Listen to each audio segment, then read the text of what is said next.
Alléluia. Mon message du jour vise à créer en toi, à développer ta vie d'adoration. Mais dans ta vie d'adoration, développer ta vie de contemplateur.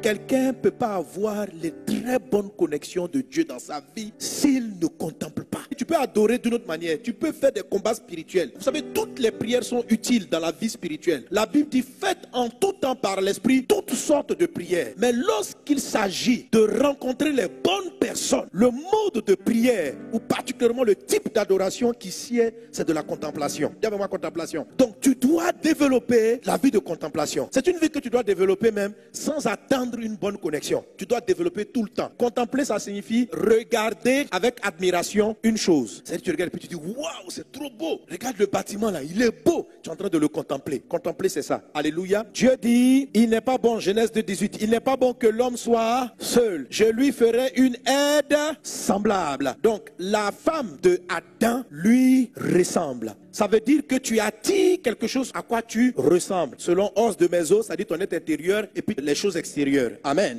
Si dans ton cœur tu es dévasté, tu vas attirer des gens dévastés ou des dévastateurs. C'est-à-dire que soit tu vas attirer des gens même qui sont détruits de l'intérieur, ou tu vas attirer des personnes qui vont encore dévaster ta vie. Quand tu constates que tu attires une certaine qualité de personnes, ça vient de toi. Donc déjà, tu dois travailler ce qu'on appelle la contemplation. Adam, en donnant les noms aux animaux, s'est rendu compte qu'il n'attirait rien. Ce qu'il attirait ne ressemblait pas à ce qu'il voulait. Et Dieu l'a plongé dans un profond sommeil. Le mot profond sommeil, ce n'était pas un simple endormissement. C'était un environnement spirituel dans lequel Adam est entré, où il contemplait Dieu. Oui. Et c'est dans la contemplation là, c'est qu'il était en train de rêver dans son sommeil que Dieu va tirer Ève. Ce que tu vois, c'est ce que tu vas engendrer. Est-ce qu'on est ensemble? Donc nous sommes des hommes qui de par notre vie, de par notre passé, pouvons être dévastés de l'intérieur, pouvons être broke à l'intérieur. Le type de personnes qui sont attirées vers toi révèle ce qui se passe en toi. Les combats dans ton esprit. Il y a ce que tu dis et il y a ce que tu es, ce qui se passe en toi. Il faut avoir une forme d'honnêteté. Si tu tombes souvent avec des arnaqueurs, je t'assure qu'il y a quelque chose qui n'est pas clair en toi. Ce n'est pas ce que tu veux être, mais en toi, il y a des choses trop complexes. La Bible dit, le cœur de l'homme est tortueux par-dessus tout. Personne ne peut le comprendre. C'est-à-dire que toi-même, tu ne sais pas ce qui se passe en toi. Il y a des choses que tu as vécues dans ton histoire qui ont rendu tes pensées très complexes. Et en dépit de ta volonté, ton cœur attire des gens vers toi. Il attire l'os de ses os. C'est lui qu'il faut corriger. C'est lui qu'il faut rectifier pour attirer la bonne personne. Si déjà tu constates que tu n'attires pas les bonnes personnes, sois humble et viens dans sa présence. Parce que Dieu va te donner une aide qui te ressemble. Si toi tu as un visage cacamou, tu vas marier un cacamou. Parce qu'on dit qu'il te ressemble. Mais à l'origine, tu es censé ressembler à Dieu. Dieu a créé l'homme à son image, à sa ressemblance. Maintenant, la plupart d'entre nous ne ressemblent plus à Dieu. C'est pour là maintenant qu'intervient 2 Corinthiens 3:18. Voilà le mot contemplation. Nous tous qui le visage contemplons. Dis avec moi, contemplons. Comme dans un miroir. La gloire du Seigneur. Nous sommes quoi? Nous sommes transformés en la même image, de gloire en gloire, comme par le Seigneur l'Esprit. Alléluia. On n'a pas dit nous tous qui prions. On n'a pas dit nous tous qui jeûnons. On n'a pas dit nous tous qui adorons. On parle d'une adoration, mais d'une adoration contemplative. La Bible dit, nous tous qui contemplons le Seigneur, le visage découvert, nous commençons à lui ressembler, à avoir l'image. Et c'est cette contemplation-là, si Dieu te rend comme lui-même il est, tu vas attirer ce qui te ressemble en vrai. Je ne sais pas si tu comprends. Alléluia. Donc si je veux attirer un bon conjoint, une bonne relation, je ne dois pas commencer par aller chercher les gens. Je dois rentrer dans la présence. Et ma prière n'est pas une prière pour dire, au nom de Jésus, attire les bonnes personnes. Seigneur, donne-moi l'homme qu'il nous faut. C'est pas ça la prière. La prière, c'est je suis à genoux et j'admire des caractères de Jésus. Dieu a une infinité de faces. Vous savez, la Bible dit dans le livre de Corinthiens que Dieu est tout en tous. Il fait tout. En fait, Dieu me dit, tu sais que je suis tout. Tout est en moi. Je dis, ah ouais. Il dit, donc prends le temps de contempler. Par exemple, tu veux te marier. Il faut admirer Dieu comme un époux. C'est pourquoi Jésus dit, Marie, aimez vos femmes comme Christ aimait l'église. Mais si toi, tu n'as pas vu comment Jésus aimait l'église là, comment tu peux copier ça? Je ne sais pas si tu comprends. On dit, Marie, aime ta femme à l'image de Christ. Ça veut dire que dans ta prière, si tu veux être un bon mari, tu rentres à genoux, tu prends la Bible et tu regardes comment Jésus est un époux. Et regarder avec contemplation, c'est tomber admiratif. Oh, Jésus, tu t'es donné pour ta femme. Contempler, ça veut dire regarder avec admiration. Parce que si tu regardes et puis tu es fâché, ce n'est pas une contemplation. Tu regardes, oh là là, Jésus est doux. Jésus, il peut se sacrifier pour sa femme. Jésus a donné sa vie et puis tu aimes ça. Donc tu commences à lui ressembler. Nous tous qui contemplons, nous sommes transformés en la même image. On devient des bons époux. Et dès que tu deviens un bon époux, tu attires une bonne épouse.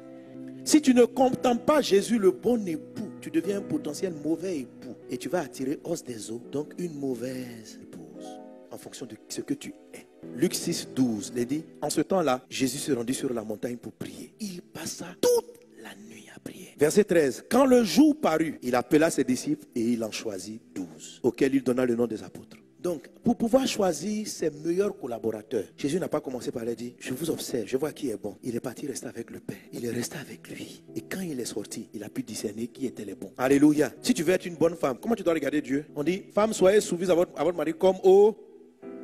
Et Jésus-Christ lui-même est soumis au Père. Vous savez, mais si tu regardes sans contempler, ça dit, tu vois, de la manière dont Jésus obéissait au Père. Moi, je ne vais pas faire ça à mon mari. Hein. Ah non, ça pas du tout. Pas du tout. Soumission. Pourquoi? Parce que l'image que tu as de la soumission, ce n'est pas l'image de Dieu de la soumission. La soumission de Dieu n'est pas une soumission abusive, de maltraitance. Il ne s'agit pas de cela. Toi, tu es en train de parler de ce que ton oncle faisait subir à ta tante. Tu ne parles pas de l'image de Dieu. On ne t'a pas dit d'aller contempler le foyer de ton oncle. On t'a dit d'aller contempler Dieu. On ne t'a pas dit d'aller regarder ce que les gens font. Ce n'est pas le modèle. Le modèle, c'est Dieu. Écoute, supposons que toi-même, tu veux devenir un bon couturier, attirer des bons couturiers. Est-ce que tu sais que Dieu est couturier? C'est Dieu qui a cousu le premier habit d'Adam. Est-ce que tu sais que Dieu est fleuriste? C'est lui qui a fait le jardin d'Éden. C'est le plus beau jardin qui n'a existé. Est-ce que tu sais que Dieu travaille le fer, l'électronique, Dieu fait tout ça? Je t'assure, dans la Bible que tu vois, il y a tout. Il suffit simplement que tu dises, Seigneur, j'ai besoin d'un collaborateur par rapport à ceci, d'une connexion. Et tu vas admirer Dieu. Tu lis la parole de Dieu. Et quand tu vois comment Jésus fait ça, tu es fan. Yes! Plus tu es fan de Jésus, plus ça se transforme. Et plus tu es transformé, tu vas te rendre compte que les faux types vont s'éloigner. Et subitement, plus tu vas ressembler à Jésus parce que tu es seulement son image de gloire en gloire. Donc chaque contemplation, tu as un niveau de ressemblance. Et tu vas te rendre compte de la qualité des personnes qui s'approchent maintenant de toi. Les gens vont commencer à changer au fur et à mesure. Et tu vas voir que tu attires des hommes qui te respectent, des hommes qui savent te valoriser. Tu vas commencer à voir que ces gens commencent à tourner autour de toi. Et ton choix va être plus facile. Donc ne commence pas par les gens, commence par lui. Qu'est-ce que tu dois faire? Développe l'adoration qu'on appelle contemplation, c'est-à-dire admiration. Chante qu'il est. Tu es grand, tu es beau.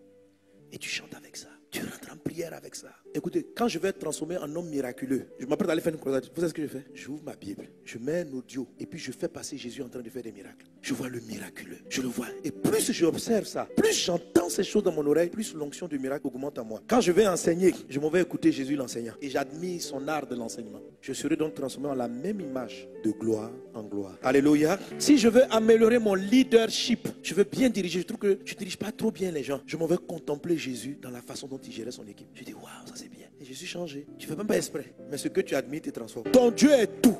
Il est médecin, il est pharmacien, il a tout. Il est tout. Et il l'a de manière excellente, de la manière la plus parfaite possible. Dans tous les arts, il est merveilleux. Tu veux être un poète? C'est lui qui a fait rédiger les psaumes. Il est le poète des poètes. Tu veux chanter? Il est le chant. C'est lui qui a appris même à Lucifer comment on chantait. Il est chant. Tu peux l'admirer dans son volet de chant. Et tu vas voir que tu vas attirer des connexions de louanges. Tu vas attirer des connexions d'adorateurs. Tu vas voir que tes amis seront des gens qui sont pieux dans l'adoration comme tu veux être pieux. Tu vas te rendre compte que ça change. Si tu devais être chanteur, mais que tu ne sais pas le contempler, tu vas attirer des chantres corrompus aussi. Des gens qui, au lieu de louer Dieu, vont t'expliquer comment faire pour prendre l'argent avant de chanter. Tu vois, tu attires des relations selon ce que tu as à l'intérieur de toi. Pas selon ce que tu sors du bout de tes lèvres, mais ce qui se passe dans ton cœur. Et tu changes ce qui se passe en toi en le contemplant. Sois béni par le Seigneur Jésus. Que sa grâce surabonde dans ta vie. Merci Père pour tes bienfaits. Alléluia. 12 portes d'influence pour transformer une nation. Le nouveau livre du pasteur Mohamed Sanogo. Disponible physiquement dans toutes les églises Vase d'Honneur et en librairie. Vous pouvez l'avoir aussi en ligne sur la page Facebook Librairie d'Honneur et sur Amazon. Vous avez été édifié par cet enseignement et vous voulez en écouter d'autres du pasteur Mohamed Sanogo? Abonnez-vous à ses pages Facebook, YouTube, Twitter et Instagram. Ou allez sur la page Facebook de Librairie d'Honneur où vous trouverez ses ouvrages et encore plus d'enseignements. Que Dieu vous bénisse.